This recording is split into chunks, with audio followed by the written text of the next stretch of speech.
주께서 여러분과 함께 또한 사제의 영과 함께 마테오가 전한 거룩한 복음입니다. 주님 영광 받으소서.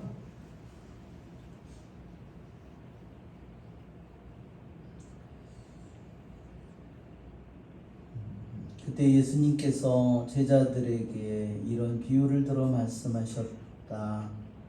하늘나라는 자기 포도밭에서 일할 일꾼들을 사려고 이른 아침에 집을 나선 밭 임자와 같다. 그는 일꾼들과 하루 한 데나리온으로 합의하고 그들을 자기 포도밭으로 보냈다. 그가 또 9시쯤에 나가보니 다른 이들이 하는 일 없이 장터에 서 있었다. 그래서 그들에게 당신들도 포도밭으로 가시오. 정당한 삭슬 주겠소 하고 말하자 그들이 갔다. 그는 다시 12시와 오후 3시쯤에도 나가서 그와 같이 하였다. 그리고 오후 5시쯤에도 나가보니 또 다른 이들이 서 있었다.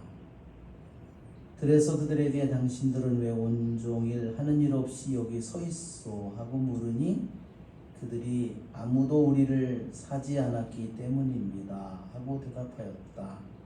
그러자 그는 당신들도 포도밭으로 가시오 하고 말하였다. 저녁 때가 되자 포도밭 주인은 자기 관리인에게 말하였다. 일꾼들을 불러 맨 나중에 온 이들부터 시작하여 맨 먼저 온 이들에게까지 품삯을 내주시오. 그리하여 오후 5시쯤부터 일한 이들이 와서 한 데나리온씩 받았다. 그래서 맨 먼저 온 이들은 차례가 되자 자기들은 더 받으려니 생각하였는데 그들도 한 데나리온씩만 받았다.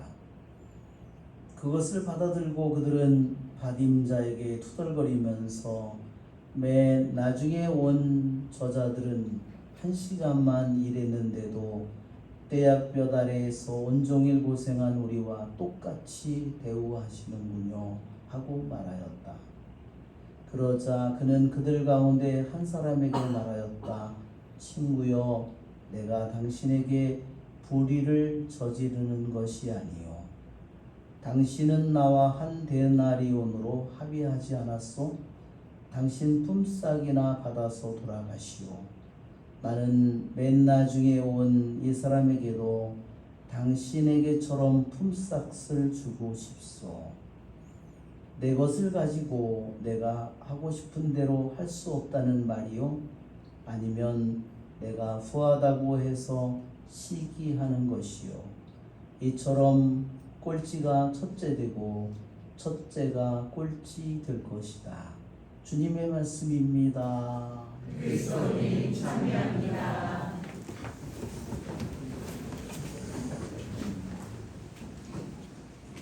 참 예수님,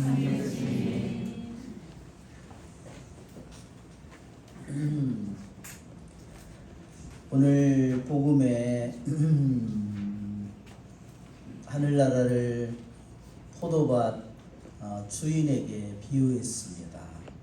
일꾼들을 자기 포도밭으로 보내는 포도밭 주인에게 비유했는데 지금이 포도철이죠. 지금이 한참 포도가 정말로 맛있게 익어가지고 그런 시즌입니다.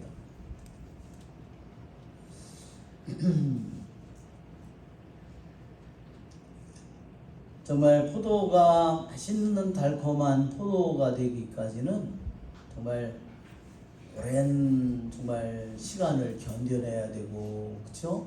추위도 견뎌야 되고, 정말 비바람, 수많은 것을 견디면서 그 포도 나무가 꽃을 피우고, 그다음에 정말 너무너무나 작은, 정말 좁쌀보다 더 작은 이렇게 열매가 맺어서 그것이 이렇게 자라는 것을 이렇게 보면, 그러면서 신맛이 다 없어지고 완전히 단맛으로 할 때까지, 그리고 포도는 정말 우리들 한 사람 한 사람이 신앙인이 성숙해가는 우리들의 정말 조금이라도 덜 성숙하면 달콤한 맛이 안 나고 향기가 없는 겁니다. 정말 너무나 이 포도에 비유한 이것은 정말 너무나 우리 영혼의 정말 농사죠. 정말 포도밭에 비유는, 그래서 우리들이 포도를 하면은 또 향기도 있고 정말 또 달콤함과 이 모든 것들이 다 있습니다.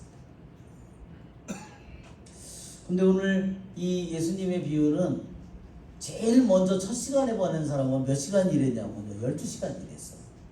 일은 아침에 보냈다고 그랬잖아요. 그 다음에 9시, 12시, 3시, 5시 이렇게 되니까요, 제일 먼저 보낸 사람은 6시에 보낸 거예요. 그러니까 맨 나중에 온 사람은 5시에 왔으니까 1시간 했어요. 그러니까 매 꼴찌 1시간 일한 사람에게 한 데나리온을 줬으니까 첫째 사람은 12데나리온, 자기는 그렇게 예상을 했겠죠. 적어도. 그랬는데 똑같이 줬어요. 그 열이 뻗쳤습니다. 정말 이 예수님의 비유는 충격적인 비유입니다.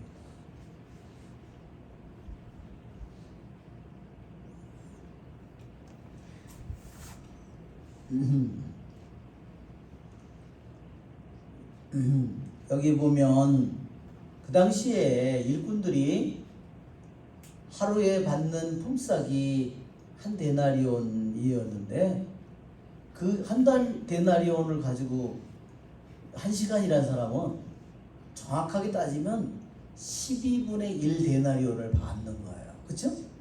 정확히 따지면. 그러면 12분의 1 데나리온을 가진 사람이 가지고 가서 식구들하고 먹고 살 수 있느냐? 그날 빵을 사서 먹을 수가 없어요.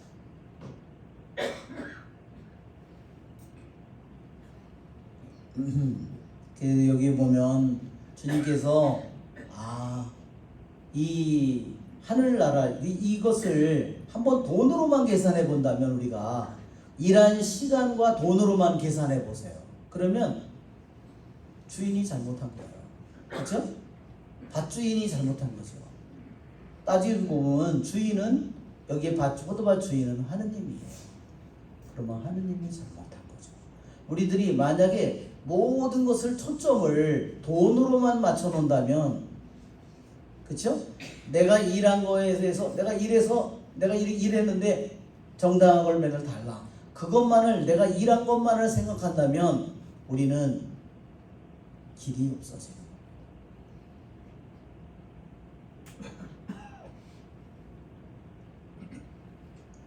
자기의 입장만을 생각한다면 길이 없어져요.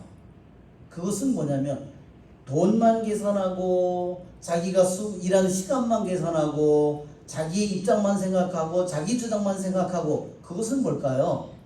세상의 나라입니다. 하늘나라가 아닙니다.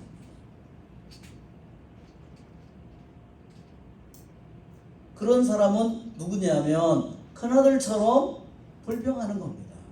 아니 저렇게 싸가지 없는 놈이 아버지 재산 다 가지고 가서 다 말아먹고 왔는데 그 인간을 위해서 잔치를 베풀어?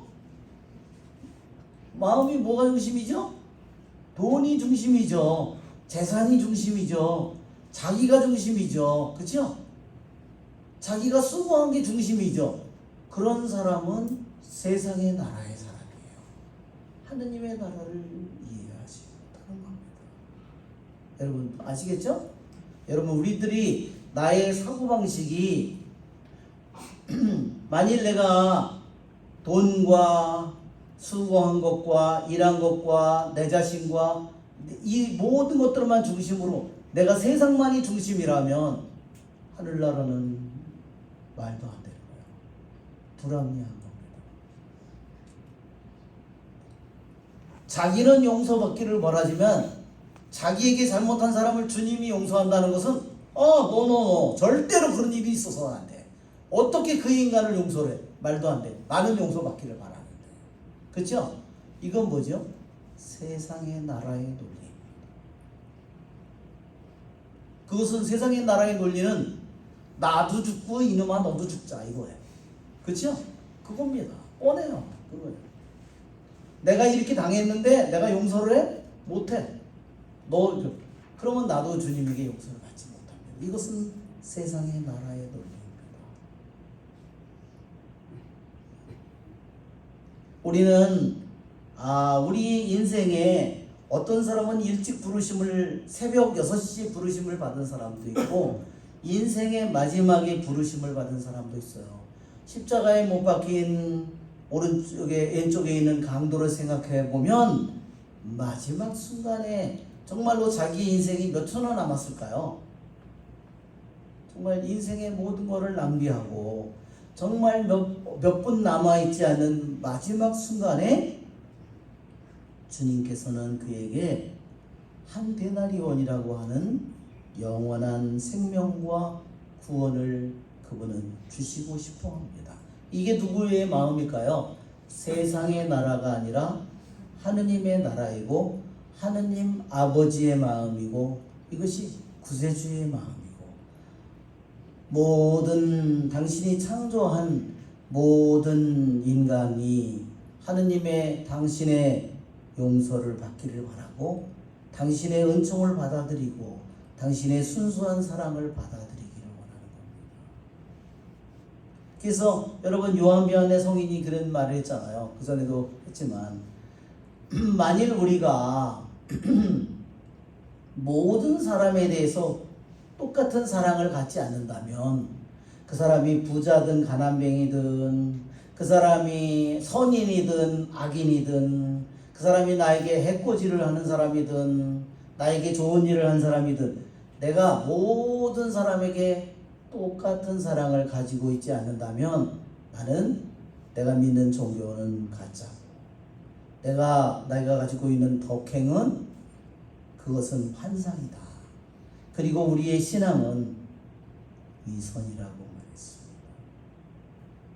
여러분 우리들은 우리들 자신이 내가 세상의 나라가 아니라 이 세상 가운데에서 하늘나라로 하느님의 아버지의 나라이죠. 하느님의 아들의 나라이죠. 성령의 나라입니다. 거기에 부르심을 받은 사람은 하느님 아버지는 하느님의 아들 성령은 언제나 순수한 사랑으로 나를 사랑합니다. 가리지 않고 그렇죠?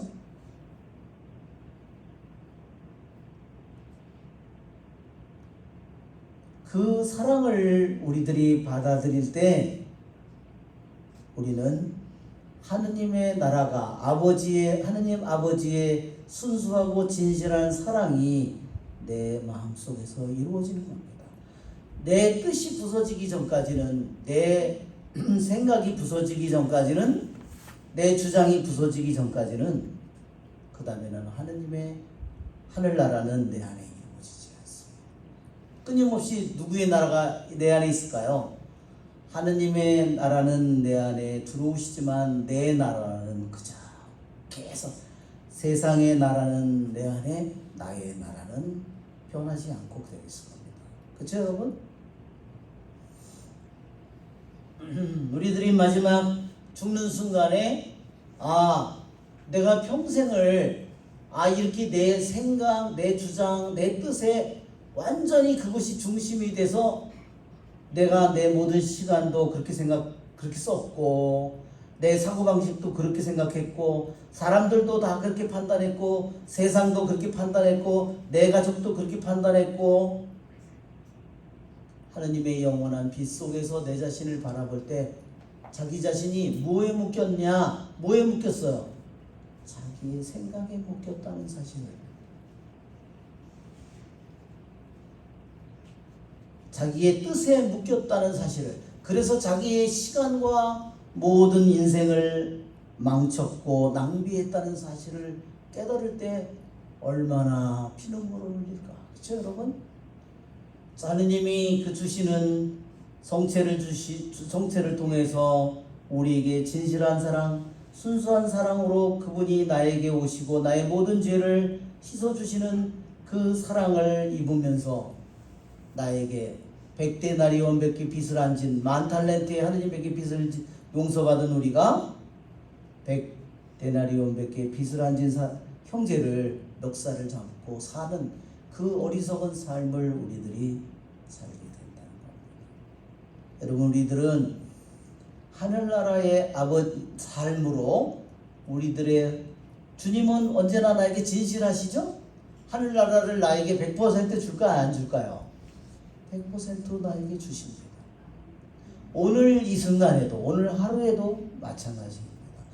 매 순간 나에게 하느님의 나라는, 진실하고 순수한 하느님의 나라는 내 안에 끊임없이 찾아왔습니다. 그분의 진실하고 순수한 사랑은, 용서는, 은총은 끊임없이 나에게 오늘 부어졌습니다. 내가 그것을 믿느냐, 받아들이느냐, 내 뜻을 꺾느냐, 내 뜻을 내려놓느냐, 그것은 내가 할 일이죠. 주님은 언제나 진실하시고, 그래서 그분은 언제나, 하느님의 이름은 충실한 분이시고, 하느님의 이름은 그래서 언제나 성실하신 분입니다. 그래서 우리는 그분을, 또한 그분의 이름을 아멘이라고 부르는 것입니다. 이러한 우리는 주님의 하늘나라의 하느님 아버지의 나라, 하느님의 아들의 나라, 성령의 나라의 이 순수하고 진실하고 완전한 사랑을 우리들이 받고 있다는 사실을 조금도 의심하지 마시기 바랍니다. 아멘. 그것은 하느님, 만약에 그것을 의심한다면 하느님의 사랑을 내가 모독하는 것이 될 것입니다. 하느님보다 더 진실하고 순수한 분은 없기 때문입니다. 오늘 이사야서의 55장에 내 생각은 너의 생각과 같지 않고 너의 길은 내 길과 같지 않다. 주님의 말씀입니다. 하늘이 땅 위에 드높이 있듯이 내 길은 너의 길을 위에, 내 생각은 너의 생각 위에 드높이 있다. 저는 이 기절이 제가 잊을 수 없는 기절입니다. 제가 여러 번 그전에도 말씀드린 적이 있는데, 제가 서울에서 신학교를 다닐 때 제가 정말 공부하는 것을 너무 좋아했어요. 그런데 2학년을 됐을 때 철학을 공부하기 시작했습니다. 저는 경영학을 공부했기 때문에 철학은 공부를 안 했어요. 근데 철학을 공부했는데 너무너무 철학이 재밌는 거예요. 그래서 철학을 정말로 좋아했고, 그래서 그 철학, 그게 저의 저기 맞나 봐요. 철학을 공부를 너무너무 좋아해서 그 교수님들이 가르쳐 주는 거 말고도 제가 책을 사서 계속 그 공부를 했어요. 너무너무 좋아했어요. 그런데 하루는 철학 기초서부터 이제 고대 철학, 중세 철학, 현대 철학 이렇게 이제 다 공부해야 되는데, 그거를 공부하다가 나중에 독일의 호이에르 바하라는 철학자의 그 생각을 그날은 공부를 강의실에서 딱 들었는데, 그게 제 마음을 이렇게 칼로 꿰뚫은 것처럼, 속옷으로 꿰뚫은 것처럼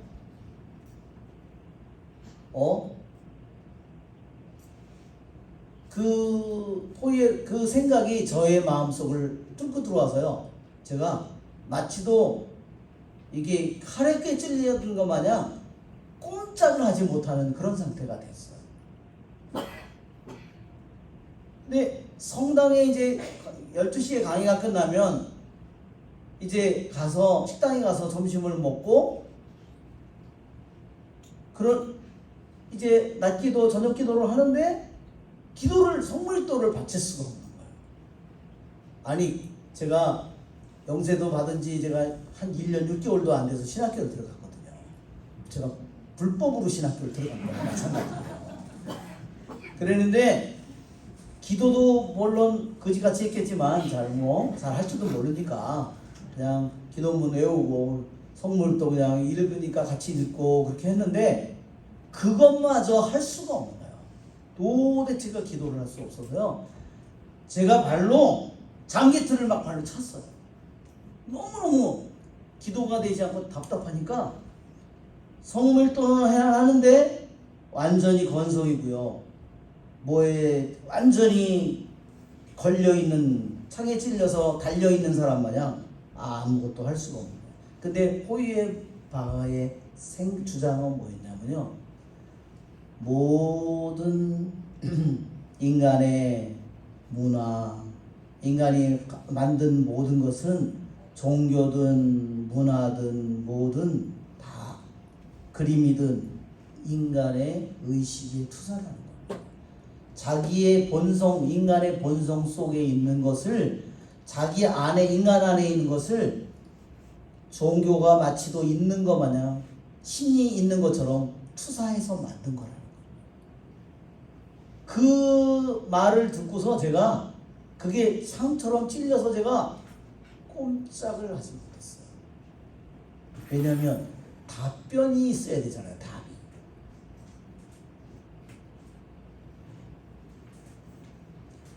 제가 그 병을 너무 심하게 알아가지고요. 방학이 돼서 본당을 나왔는데 복사를 쓰는데요. 제가 어떻게 하고 있냐면 복사를 신학생이 신부님이 비사를 하면 복사를 옆에서 이렇게 해서 이렇게 써야 되잖아요. 이렇게. 신부님 비사하면 이렇게 쓰는데 어떻게 하고 있냐면요. 이렇게 하고 있었던 거예요. 저는 그 완전히 이렇게 돼가지고 그러니까 수녀님이 오시더니 박사님 무슨 일이 있어요? 그래서 아니 어떻게 알았어? 그랬더니 수녀님 어떻게 알았어요? 그랬더니 박사님 복사 쓸 때 이렇게 하고 있어요. 와 근데 저는 그거를 제가 스스로 벗어날 수가 없는 거예요. 정말 그때 저는 제 마음속에 이런 생각이 들었어요. 아, 나같이 이런 생각을 가진 사람이 나중에는 신학교에 있으면 안 된다. 빨리 신학교에서 나가야지 신학교를 내가 더럽히면 안 된다. 이런 생각이 들어왔어요. 그래서 오늘 나갈지 내일 나갈지 왜? 나는 그것이 내가 신학교를 더럽힌다고 생각하는 거 하는 거. 그래서 오늘 나갈지 내일 나갈지 그래가지고 4학년 이렇게 지냈는데 너무너무나 위태위태한 거예요. 2학년 3학년 이렇게 해서 그런데 어느 날 딱 하느님의 말씀이 한마디에 제 마음속으로 들어왔어요. 뭐라 했냐면 아들아 내 말을 들어라. 그 말이 제 마음속으로 들어왔는데 그때는 얼마나 기쁜지 그동안 방황하고 기도도 안 되고 헤매고 그 막 기쁨이요 너무너무 기쁜 거예요. 근데 하느님의 말씀 그 한마디가 포이에르 철학자가 그런 주장을 했는데 하느님은요 거기에 상대조차 하지 않더라는 겁니다. 제 마음이 아들아 내 말을 들어라 하는 순간에 철학자의 그 말에 대한 답조차 필요 없다는 것을 내가 알았어요. 하느님은 상대조차 하지 않는 겁니다. 그게 바로요. 내 생각은 너의 생각과 같지 않고 너의 길은 내 길과 같지 않다. 하늘이 땅 위에 높듯이 내 길은 너의 길 위에 내 생각은 너의 생각 위에 높였다. 여러분 우리들이 한번 생각해 보면 어떤 사람들은 불경을 갖다 놓고 그런 유혹을 받잖아. 이게 진짜 더 진리인가? 이런 생각도 갖고 어떤 사람은 노자 장자를 놓고 이게 진짜 진리인가? 어떤 사람은 주역을 갖다 놓고 어떤 사람은 천부경을 갖다 놓고 다 쓰잘데없는 소리지. 어디 하느님의 말씀과 비교가 돼요. 도대체 비교가 되지 않는 겁니다. 하느님은 상대조차 하지 않습니다. 그런 생각을 가지고 있는 사람에게 하느님은 대답조차 하지 않습니다. 왜? 그것은 갈 길이 아니기 때문에. 그런 허접한 마음을 가지고 하느님을 부르는 것을 하느님은 원하지 않습니다.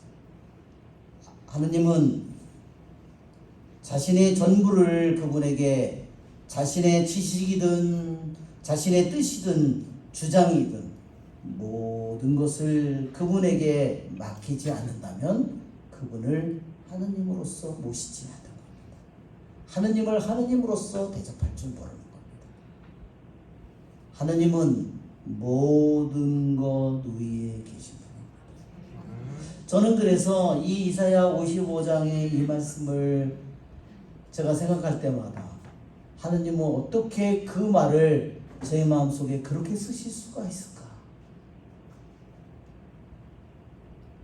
그래서 어떤 사람들은 막 노자 장자를 갖다 놓고 비교를 하고 불경을 갖다, 저는 상대조차 하지 않습니다.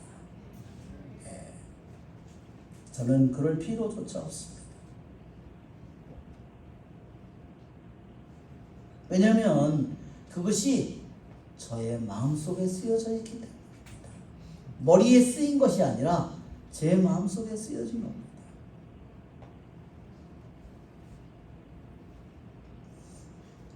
그러기에 우리의 주님께 감사를 드립니다. 아멘. 예, 그래서 정말 우리는 하느님의 말씀의 문이 열리기를 정말로 우리는 끊임없이 기도해야 됩니다. 그렇죠, 여러분? 네. 우리는 내 자신으로부터, 우리의 가족으로부터, 내 주위에 있는 사람으로부터, 믿는 사람으로부터 모든 사람들이 하느님의 말씀에 마음이 열리도록 우리는 기도해야 되는 사람들입니다. 우리 성 비안네 성인이 그렇게 말했어요. 하느님께서 우리를 얼마나 용서를 해주고 싶어 하시는지, 얼마나 용서를 해주고 싶어 하시는지, 말하자면 여인이 자기 아이가 불난 빌딩에 갇혀 있어요. 그 빌딩에 갇혀 있는데 그 엄마가 그 불난 빌딩 속에 갇혀 있는 그 아이를 구하고 싶어 하는 마음보다 더 우리의 죄를 용서해 주기를 원하십니다. 정말 놀랍죠? 왜? 우리들이 육신은 죽을 수 있지만 정말로 중요한 것은 우리의 영혼이 영원한 어둠 속에 떨어지는 것을 그분은 막기를 원하시기 때문입니다. 우리에게 영원한 구원을 주시기를 원하시기 때문에 정말 얼마나 주님께서 우리를 얼마나 깊이 우리들을 사랑하시는지 우리는 주님께 감사를 드리지 않을 수 없습니다. 또한 오늘 바오로 사도는 자기가 둘 사이에 끼어 있다고 그랬어요. 뭐냐면 하나는 삶이고 하나는 죽음이에요. 하나는 하느님이고 하나는 세상입니다. 자기는 둘 사이에 자기는 차라리 죽는 게 더 편한데, 그러나 왜 자기 육신을 떠나서 육신을 벗고 빨리 모든 고통이 끝나고 자유를 얻고 하느님 속에서 영원한 기쁨 속에서 영원한 행복 속에서 영원한 빛 속에서 살 텐데 왜 그것을 떠나고 싶은데 왜 그걸 못하느냐? 자기가 떠나면 그 많은 영혼들이 얼마나 방황을 할까? 그래서 자기가 육신 속에 머물러 있는 것이 여러분에겐 더 필요하다고 했어요. 여러분, 우리들 자신이 육신에 머물러 있는 동안 어떤 천사들도 할 수 없는 일들을 우리가 한다는 사실입니다. 우리가 이 세상에 육신을 입고 있는 동안에는 많은 세상의 고통에, 추위에, 더위에, 뭐에, 불편함에, 뭐에, 먹는 거에, 목마름에 많은 것에 시달리지만, 그러나 주님께서 나에게 주신 이 육신을 통해서 우리는 선사들도 할 수 없는 수많은 일들을 내가 이웃을 위해서 내 자신을 위해서 할 수 있다는 사실을. 그래서 우리는 나에게 주신 이 육신을 가지고 있는 동안에 우리는 주님의 뜻을 이루고 그리스도의 복음의 말씀에 합당한 생활을 할 수 있는 은총을 우리 함께 간구합시다. 우리의 좋으신 주님을 찬양합니다.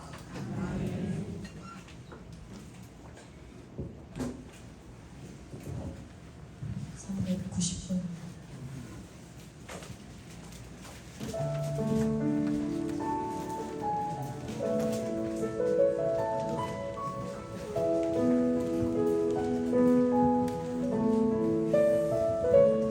나의 힘이 되신 하느님, 내가 주님을 사랑합니다. 주는 나의 반석이시며 나의 요새시라. 주는 나를 건지시는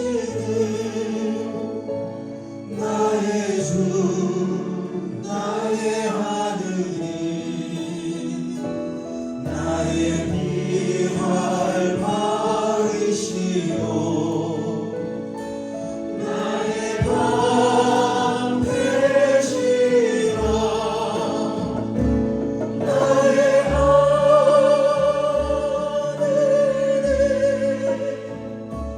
나의 하느님,